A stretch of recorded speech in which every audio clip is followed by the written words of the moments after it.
नमस्कार साथियों, स्वागत है आपका अपने यूट्यूब चैनल पे। और इस वीडियो में हम डिस्कस करने वाले हैं 23 फरवरी 2023 से संबंधित जितने भी फैक्ट हैं जो एग्ज़ाम के लिए बहुत ज़रूरी हैं, ऐसे फैक्ट का हम डिस्कस करने वाले हम लोग हैं। और इस वीडियो में जैसे टॉपिक है आपका फ्रोजन लेक हाफ मैराथन, इसका होगा। और असम के नए राज्यपाल कौन बने हैं, प्रीमियर लीग के टाइटल स्पॉन्सर कौन है, जो अभी वुमेंस प्रीमियर लीग स्टार्ट हुई है उसका टाइटल स्पॉन्सर कौन है, सभी ब्रॉडगेज रूट का विद्युतीकरण किस राज्य में हो गया है, हवाई सेवा समझौता भारत का किस राष्ट्र के साथ में हुआ है, न्यू स्टार्ट संधि क्या है, जातिगत भेदभाव खत्म करने वाला दुनिया का पहला शहर कौन सा है, ईसीडीएनए का अर्थ क्या है, और हैकाथन हार्बिंगर 2023 ये क्या है, और लक्ष्मी भंडार योजना किस राज्य से संबंधित है। ये जो मेन क्वेश्चंस है इनके बारे में हम डिस्कस करेंगे इस वीडियोज़ में। तो आइए फर्स्ट पॉइंट से डिस्कस करते हैं। गुलाब चंद कटारिया ने किस राज्य के 31वें राज्यपाल के रूप में शपथ ली है। तो ये इन्होंने शपथ लिया है असम के जो असम राज्य है उसके। तो असम के जो अभी नए राज्यपाल बने हैं उनका नाम क्या है, गुलाब चंद कटारिया। तो ये हो गया। और अगर इसके बारे में ज़्यादा पता करते हैं तो जो गुलाब चंद कटारिया हैं वो असम के 31वें राज्यपाल के रूप में शपथ ली है इन्होंने। और इन्होंने प्रोफेसर जगदीश मुखी के स्थान पर राज्यपाल का पदभार संभाला है। राज्यपाल गुलाब चंद कटारिया राजस्थान के उदयपुर के रहने वाले हैं। राज्यपाल के रूप में नियुक्ति से पहले वे राजस्थान के पूर्व गृह मंत्री और राजस्थान विधानसभा में विपक्ष के नेता थे। उन्होंने 9वीं लोकसभा में उदयपुर निर्वाचन क्षेत्र का प्रतिनिधित्व किया है। अगर बात करते हैं असम की, तो असम की जो स्थापना है वो हुई थी 26 जनवरी 1980 को। और जो इनकी राजधानी है दिसपुर, और मुख्यमंत्री यहाँ के हेमंत बिश्व शर्मा हैं। और जो पहले गवर्नर थे जगदीश मुखी थे, अब उनकी जगह पे गुलाब चंद कटारिया असम के राज्यपाल बन गए हैं, गवर्नर बन गए हैं। प्राचीन नाम इसका कामरूप था। पड़ोसी राज्य इसके अरुणाचल प्रदेश है, नागालैंड है, मणिपुर है, मिजोरम है, मेघालय है, त्रिपुरा है और पश्चिम बंगाल है।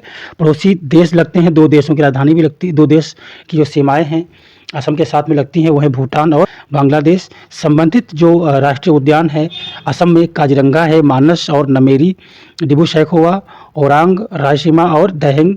जो इतने सारे दहेंग फटका, ये सारे जो पार्क हैं ये असम के साथ में टच करते हैं। क्वेश्चन नंबर आपका 2 है, भारत के किस राज्य केंद्र शासित प्रदेश में फ्रोजन लेक हाफ मैराथन का आयोजन किया। तो ये किया लद्दाख में। जो हाफ मैराथन है ये जो बर्फ़ की जमी हुई बर्फ़ के ऊपर खेला जाता है वो भी लद्दाख में आयोजित किया गया है। भारत में पहली बार केंद्र शासित प्रदेश लद्दाख की पैगोंग तसो झील में फ्रोजन लेक मैराथन का आयोजन किया गया। ये पैगांग तसो झील का नाम आपको याद रखना है, ये लद्दाख में है। भारत में इस तरह के फ्रोजन लेक मैराथन का आयोजन ये पहली बार किया गया है। और ऐसे क्वेश्चन जहाँ पे पहली बार वर्ड ऐड होता है वो आपको हमेशा दिमाग में अपने रखने हैं। Guinness book of world record के साथ पैगोंग तसो लेक पर फ्रोजन लेक मैराथन का आयोजन किया गया। इस मैराथन में 75 धावकों ने भाग लिया है। अगर बात करें पैगोंग तसो झील की, तो ये एक एंडोरहिक, जिसे हम क्या बोलते हैं, लैंडलॉक झील है। और ये समुद्र तल से करीब 13,862 फीट या 4,350 मीटर से अधिक ऊंचाई पर स्थित है पैगोंग तसो झील। क्वेश्चन नंबर 3 है, बीसीसीआई ने महिला प्रीमियर लीग के टाइटल स्पॉन्सर के रूप में किसे चुना है।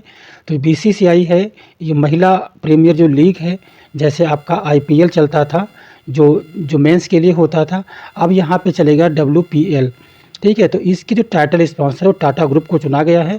और टाटा ग्रुप पहले से ही आईपीएल का भी टाइटल स्पॉन्सर, तो दोनों जितने आईपीएल चल रहे हैं चाहे वुमेंस का हो या मेंस का हो, दोनों में जो टाइटल स्पॉन्सर है वो टाटा ग्रुप ही है। तो टाटा ग्रुप का आपको नाम ध्यान में रखना है। अगले महीने शुरू होने वाले वीमेंस प्रीमियर लीग के टाइटल स्पॉन्सर की घोषणा कर दी गई, जो टाटा ग्रुप को मिली है।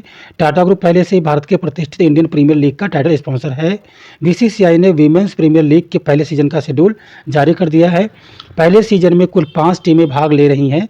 वीमेंस प्रीमियर लीग के पहले आगाज जो है वो 4 मार्च से होगा, जिसके पहले मैच में गुजरात जॉइंट्स और मुंबई इंडियंस की टीम आमने सामने होंगी। तो ये 4 मार्च से स्टार्ट होगा और ये डब्ल्यूपीएल का है। और ये 4 मार्च भी आपको ध्यान रखनी है। पहले गुजरात जॉइंट्स और इंडियन मुंबई के बीच में हुआ, मुंबई इंडियंस के बीच में। ये भी चीज़ें आपको याद रखनी कि जो डब्ल्यूपीएल है उसका जो पहला मैच है वो 2 टीम के बीच में हुआ था, एक गुजरात जायंट्स के बीच में और दूसरा मुंबई इंडियंस के बीच में। ये 4 मार्च को होगा और उसकी जो टाइटल स्पॉन्सर है वो टाटा ग्रुप को मिला है। क्वेश्चन नंबर 4 है, भारतीय रेलवे ने हाल ही में किस राज्य में सभी ब्रॉड गेज रूट का विद्युतीकरण पूरा कर लिया है। अब ये बात हो रही है ब्रॉड गेज की, जितनी सारी ब्रॉड गेज रूट है उनका जो विद्युतीकरण है, इलेक्ट्रिफिकेशन है, वो हो चुका है। ऐसा राज्य कौन है? उत्तर प्रदेश है। उत्तर प्रदेश में रेलवे की सारी जो ब्रॉड गेज रूट हैं उनका विद्युतीकरण किया जा चुका है। रेलवे विद्युतीकरण में भारतीय रेलवे ने एक महत्वपूर्ण उपलब्धि हासिल की है और उत्तर पूर्व रेलवे में सुभागपुर पचपेरवा ब्रॉडगेज मार्ग के विद्युतीकरण पूरा होने के साथ ही इंडियन रेलवे ने ये उपलब्धि हासिल कर ली। इस उपलब्धि के साथ ही भारतीय रेलवे ने 6 जोनल रेलवे, ठीक है, इनका जो ब्रॉड है उनको वही पूरा ब्रॉडगेज मार्गों का जो विद्युतीकरण है वो पूरा कर लिया।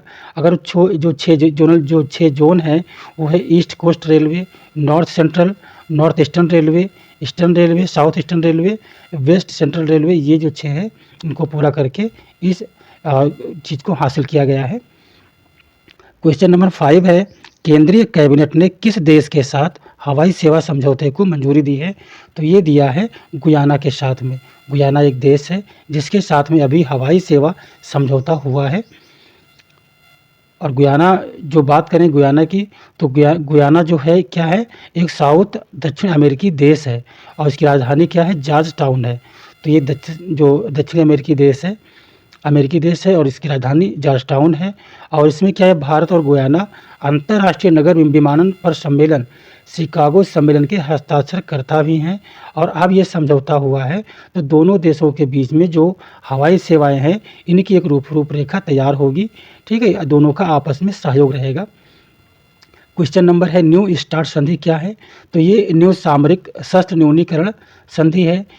ये न्यू स्टार्ट संधि है, ये जो शस्त्र हैं उनको कम करने पर जोर दिया जाता है इस संधि में।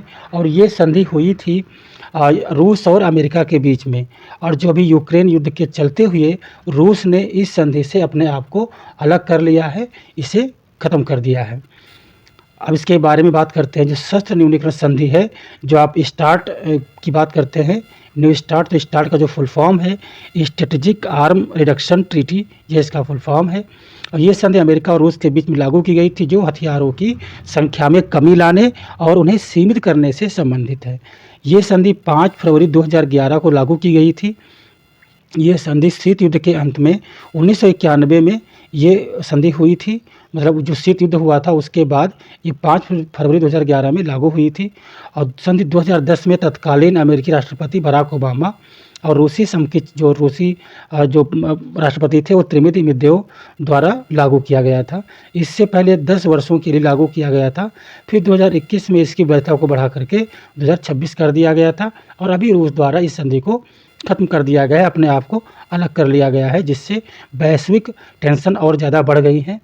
क्वेश्चन नंबर 7 है, जातिगत भेदभाव को खत्म करने वाला विश्व का पहला शहर कौन बन गया है। तो ये है शहर सिएटल, जो यूएसए का एक नॉर्थर्न सिटी है, उत्तरी शहर है सिएटल। तो यहाँ पे जातिगत जो पैदा होने से जो जातियाँ होती हैं उनको ध्यान में रखते हुए जो जातिगत भेदभाव होते हैं उनको दूर किया गया है। जाति व्यवस्था जो है पूरी दुनिया में वर्षों से चली आ रही है और जो समाज के उच्च जातियों और निचली जातियों के मध्य दूरी पैदा करती हैं। कथित तौर पर अगर देखा जाए तो भारत में जाति व्यवस्था की जो उत्पत्ति है 3000 साल पहले हुई थी, ठीक है। और इसकी जड़ें आज भी भारतीय समाज में बहुत बेहतरीन से बनी हुई हैं, उसमें कोई प्रारूप चेंज नहीं हुआ है, चेंज किया नहीं जा सकता है। प्रवासन नीति संस्थान के अनुसार भारतीयों के लिए अमेरिका दूसरा सबसे बड़ा लोकप्रिय गंतव्य है। मतलब ये है कि पूरी दुनिया में जो इंडियंस हैं अमेरिका में बहुत ज़्यादा जाते हैं। संस्थान के एक आंकड़े के अनुसार 2021 में भारतीयों की संख्या अमेरिका में 2.7 मिलियन है। Group south Asian American leading together की रिपोर्ट है कि लगभग 5.4 मिलियन दक्षिणी एशिया अमेरिका में रहते हैं। और ये देश के बाहर जा कर के भी वहाँ पे जातिगत भेदभाव जो हो रहा है, तो उससे अमेरिका में सिएटल शहर में ये एक इनिशिएटिव लिया गया कि जातियाँ क्या आउट ऑफ बाउंड्री, कोई बाउंड्री को भी पार कर जाती हैं, देश की सीमा के अंदर रह कर के भी, देश की सीमा से बाहर रह कर भी ये जातिगत भेदभाव पीछा नहीं छोड़ता है। आइए क्वेश्चन नंबर 8 पे चलते हैं। ईसीडीएनए का अर्थ क्या है, जिसे हाल ही में वैज्ञानिकों ने कैंसर के प्रसार के लिए मददगार एजेंटों के रूप में पाया है। मतलब ये एक ईसीडीएनए एक ऐसा डीएनए है जो कैंसर को बढ़ने में मदद करता है। तो ये डीएनए का पूरा नाम क्या है? इसका नाम है एक्स्ट्रा क्रोमोसोमल डीएनए। अब इसका आपको ये ध्यान रखना है, पूरा नाम एक्स्ट्रा क्रोमोसोमल डीएनए। अब इसके बारे में अगर बात करें तो ये डीएनए के छोटे टुकड़े होते हैं, डीएनए के छोटे टुकड़े खोजे हैं जिन्हें एक्स्ट्रा क्रोमोसोमल डीएनए कहा जाता है, जो कैंसर को फैलने में मदद करते हैं। ये खोज कैंसर ग्रैंड चैलेंजेस पहल पर काम करने वाले शोधकर्ताओं की एक टीम के द्वारा की गई। आनुवंशिक सामग्री के छोटे टुकड़े, जिन्हें ओंकोजीन के रूप में भी जाना जाता है, कैंसर कोशिकाओं को वर्तमान कैंसर उपचारों के लिए अधिक प्रतिरोधी बना सकते हैं। मतलब ये हेल्थ के लिए ज़्यादा फायदेमंद साबित होंगे चिकित्सा विज्ञान में। क्वेश्चन नंबर 9 है, हार्बिंगर 2023 की संस्था द्वारा आयोजित वैश्विक हैकाथन है। तो ये जो हार्बिंगर 2023 है, ये आरबीआई के द्वारा शुरू किया गया एक इनिशिएटिव है, एक वैश्विक हैकाथन है। रिजर्व बैंक ने अपने दूसरे वैश्विक hackathon harbinger 2023 innovation for transformation inclusive digital services, ये थीम इनकी है। और इस थीम के साथ में ना थोड़ा सा गलत हो गया है, ये पूरा जो है ये थीम है, ठीक है। Innovation for transformation inclusive digital services, ये थीम के साथ में ये हार्बिंगर 2023 जो है शुरू किया गया है। फिनटेक कंपनियों को ऐसे समाधान विकसित करने के लिए आमंत्रित किया गया है जिनमें फिजिकल वित्तीय सेवाओं को विकलांगों के लिए सुलभ बनाने, कुशल अनुपालन की सुविधा देने, सेंट्रल बैंक डिजिटल मुद्राओं को पहुंच बनाने और ब्लॉकचेन की गोपनीयता खत्म कर बढ़ाने की क्षमता है। हैकाथन का जो विजेता होगा उसको 40 लाख रुपए और उपविजेता को 20 लाख रुपए का पुरस्कार दिया जाएगा। इसमें सिर्फ एक ऐसा कंपटीशन रखा गया है जो साइबर सिक्योरिटी को मजबूती देगा। इसका नाम है हार्बिंगर 2023, जो आरबीआई ने स्टार्ट किया है। क्वेश्चन नंबर 10 है, लक्ष्मी भंडार किस राज्य केंद्र शासित प्रदेश द्वारा लागू की जाने वाली योजना है? तो ये योजना है पश्चिम बंगाल के द्वारा लागू की गई है, जिसमें क्या होगा कि जो सामान्य वर्ग की महिलाएं हैं उनको 500 रुपये मिलेंगे हर मंथ में। और लक्ष्मी भंडार योजना के अंतर्गत लाभार्थी महिलाओं को हर महीने इस योजना का लाभ मिलने वाला है। लाभार्थी महिलाओं को योजना के अंतर्गत दिए जाने वाले लाभ की जो राशि है बैंक खाते में ट्रांसफ़र करके दी जाएगी। तो ये एक डायरेक्ट बेनिफिट हो गया। तो ये लक्ष्मी भंडार क्या है? 500 रुपये सामान्य वर्ग की परिवार की जो महिला मुखिया हैं उनको दिया जाएगा, हेड ऑफ़ द फैमिली, ठीक है। तो ये है आज का लास्ट क्वेश्चन, और मिलते हैं अगले वीडियो में नए टॉपिक के साथ में। तब तक के लिए वंदे मातरम, जय हिंद।